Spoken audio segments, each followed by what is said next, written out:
News Saidabad जे साफ़ी नज़ीर अहमद सोलंकी जे घर ते राहू बिरादरी जो हमलो।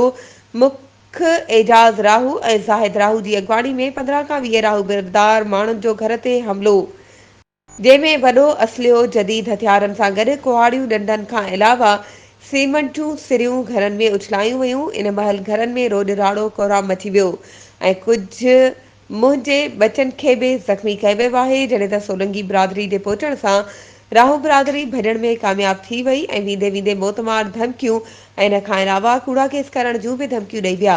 जॾहिं ॾिठो वञे त हमला में साफ़ी जे घरनि ऐं कूड़नि केसनि जूं मौतमार ऐं धमकियूं मूंखे ऐं मुंहिंजी औलाद खे असां सां ही एॾो वॾो ज़ुल्म ऐं नाजाइज़ी करे रहिया आहिनि त ग़रीब सां कहिड़ो इंसाफ़ थींदो। आऊं अपील थो कयां IG सिंध DIG हैदराबाद ऐं SSP मटियारी खे सोशल मीडिया जे भाइरनि खे त फौरी तौर एक्शन खंयो वञे ऐं पंहिंजो इंसाफ़ कयो वञे।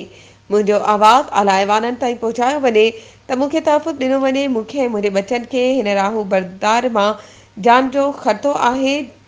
जॾहिं त मुंहिंजो पुटु मस्जिद जो पेश इमाम खे बि मस्जिद मां अंदरां घीले तशदुद कयो वियो, जॾहिं त मुंहिंजो पुटु निमाज़ पढ़ण लाइ मस्जिद वञी रहियो हो। वधीक ख़बरुनि ऐं अपडेट्स जे लाइ असांजे चैनल खे सब्सक्राइब कयो ऐं हा, बेल आइकन खे प्रेस करणु न विसारिजो त जीअं असांजी हर नई अचण वारी वीडियो तव्हां ताईं पहुची